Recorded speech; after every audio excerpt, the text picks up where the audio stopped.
Today, a lot of people's favorite plugin got an upgrade. We're looking at Nik Collection version 4.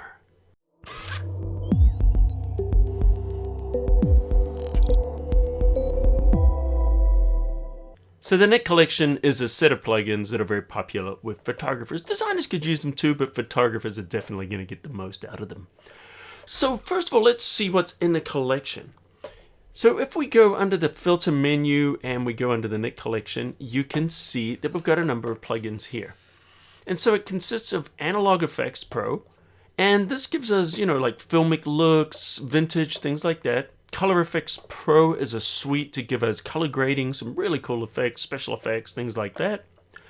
Define is for getting rid of noise reduction. HDR Effects Pro is for working with HDR photos or providing an HDR look. Perspective Effects is for getting rid of lens distortions, different things like that. Then we've got Sharpening. So the Sharpener Pro is a very good sharpener, comes in two. We've got the pre-sharpener and the output sharpener for printing. Silver Effects Pro is a great way of converting color images into black and white, or even working with your existing black and white images. Gives them a very filmic look. And Vivisa is for doing localized color and tone adjustments. Now in the suite, the big changes here we're seeing in Vivisa and Silver Effects, where the interface is new. And in fact, let's jump into Silver Effects Pro right now. As you can see now, we have a more modern interface. Things are more or less where they were, but just a little slicker. We got more modern looking buttons and just a little cleaner. And so you'll also see that in Vivisa. Now, when we go under our presets, we can organize presets. Yeah, so we could filter our presets here by our favorites, recently used, or, under different categories here. We've got, classic. We've got some of the anniversary. So we could look at some of those. We could go under the in vogue. As you can see, there's a lot of different types. Now, if you don't want to see that, you can just turn Don't Show Again. And now we can just go in and select different presets. That one's looking quite nice, and then of course you can go in and adjust any of the parameters. Now there's some new settings here that maybe we'll jump into in a little bit, and some of these are going to be under the structure and clear view. And one of the nice things is it gets added as a new layer on here, which is nice, so it works non-destructively by default. One of the things I like to do sometimes is take that and adjust the opacity so I can just kind of blend the processed image with the background. All right, let's have a look at Vivisa. So say we want to do some adjustments. Like maybe we want to kind of soften some of her skin tone. So let's just go to a 1-1. And if I hold down the space bar, of course, I can go to the hand tool and we can move it. Maybe we just want to quickly smoothen some of this out. So what we're going to do is go down and grab the control point. So when we choose the control point, we can simply click to select it and apply it. And we can change the size of it by dragging. But one of the new features now is the ability to go in and really refine this using both tone and color. So let me show you. So we're going to choose the mask, and this shows us the area we're masking. So we can go into luminance, which is brightness. And we can use chrominance, which is using color. And you can see you can get really quite precise in there. Let's go and get a nice area around her face. That's going to work great. I can make that a little smaller. It doesn't have to be quite so big. And of course we can move it. And by the way, if you move this, whatever tones you're on, it's going to pick them up. So it's a nice way of kind of building a mask. All right, so I'm going to turn off the mask view. And, we can do all kinds of adjustments here, but why don't I do just a nice way to do a quick skin smoothing? Let's go and reduce the structure a little bit. So we're just going to bring that structure down. Look at that. Don't go too far though, you don't want it to look artificial, but we just want to just kind of smoothen that out a little bit. We can compare before by holding it down or after.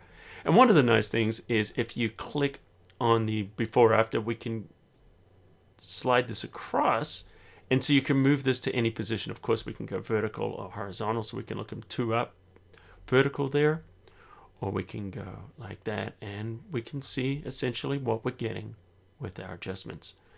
Now that preview has always been there, it's just a little bit different the way it's set up right now. Now there's other things we can do with this. Let's look at these control points because they have changed quite a bit. So with the control point, we can click to create a new control point. And let's go into the mask. And maybe I want to select the color inside of her clothing, inside of her top. So we're just going to expand this. There we go. And once again, if I use the spacebar, I can drag this around. So what if we wanted to make some adjustments to this part of her top? Well, let's just make sure we've got our mask nicely refined. So I'm going to increase that luminance. And the chrominance, let's take it to about there. That should work quite nicely. Okay, so now I could go in and I could actually pick up some color by grabbing the color picker. Why don't I use the color picker to pick up some of the color from his shoe? So what we're doing is we're punching more of that color into her top, and we can adjust that. Let's take the brightness down just a little bit. So you could boost the color. Of course, you could change the existing color. There's a lot of different things we could do in here. You know, we could warm that up a little bit.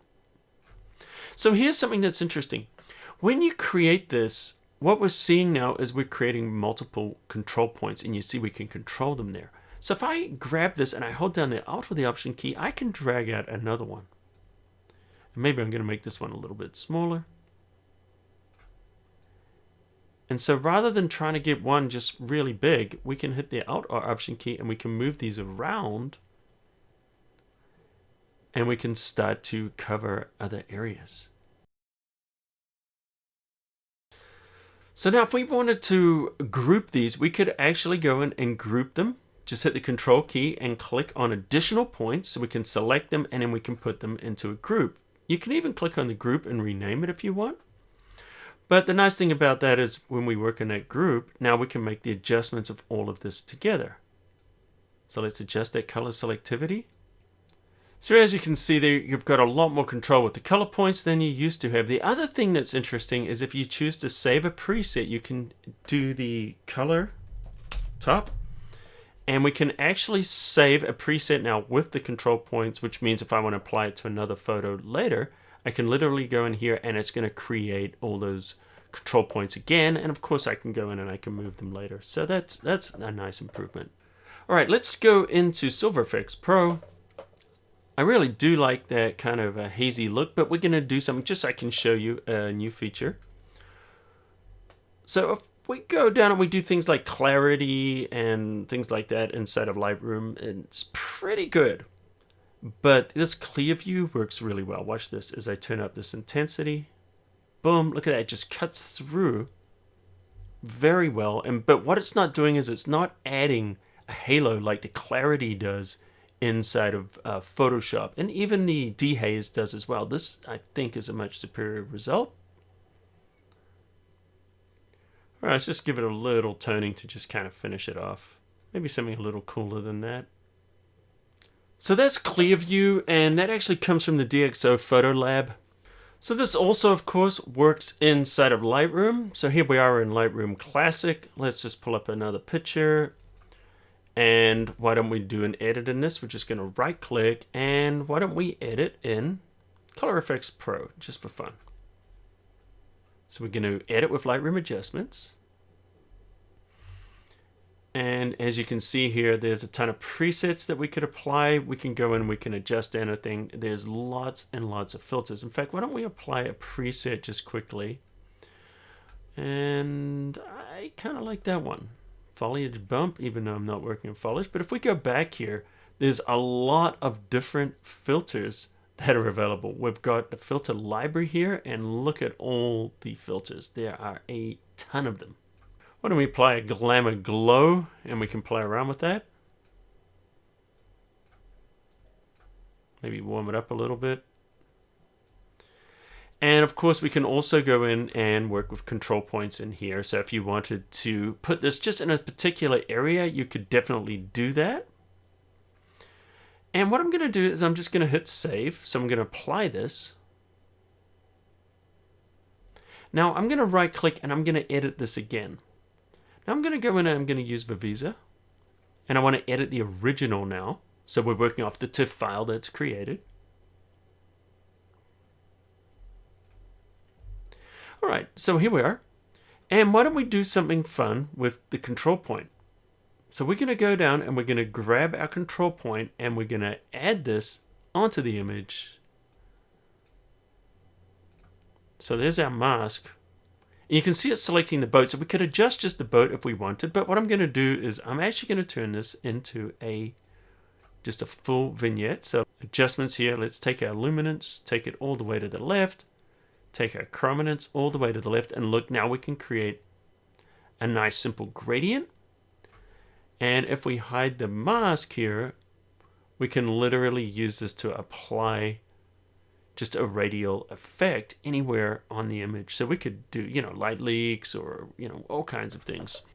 We could even punch up the warmth a little bit in the middle there.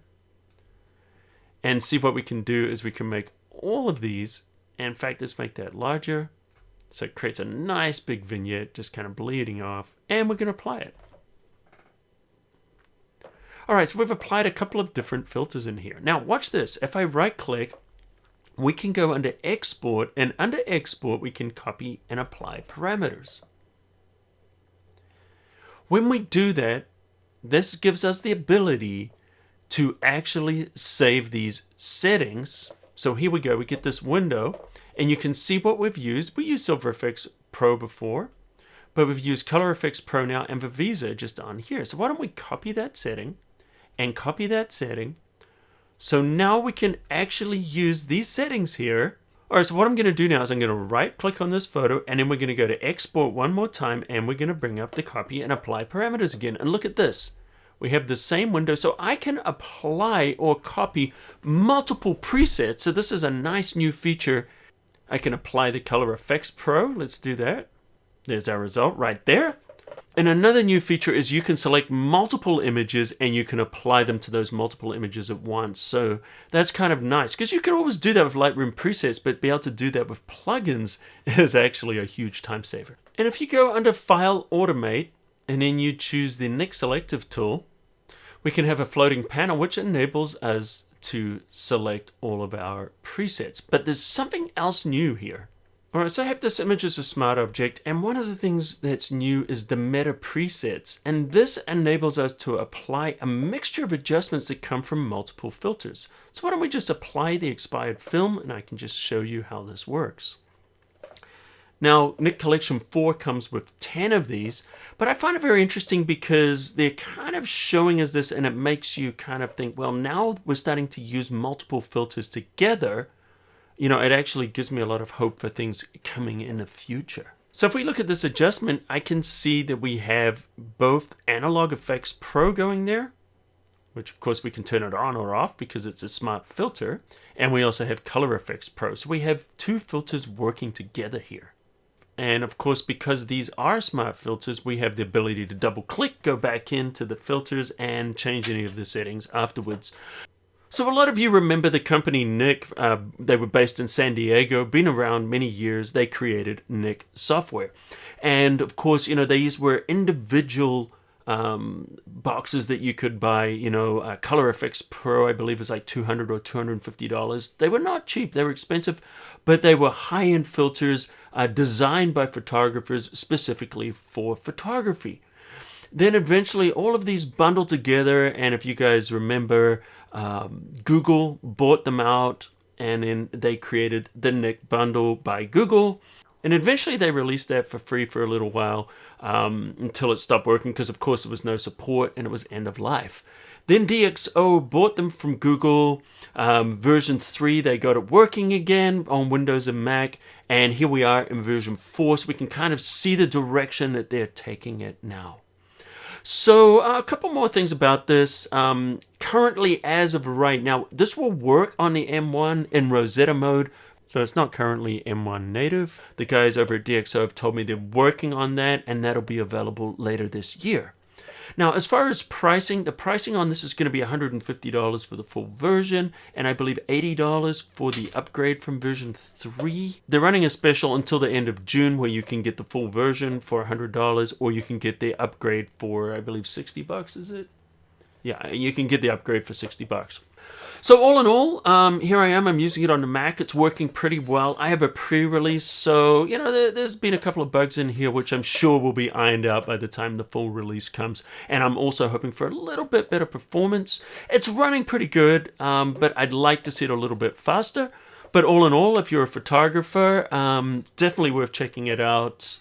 This is my unbiased, unsponsored review. No, I'm not paid or sponsored by this or any way, so I'm giving my honest opinion. So my suggestion would be, why don't you guys grab the free trial, try it out, and see if it's something that you like. Personally, I do find Define is really good for getting rid of noise. It's worked well.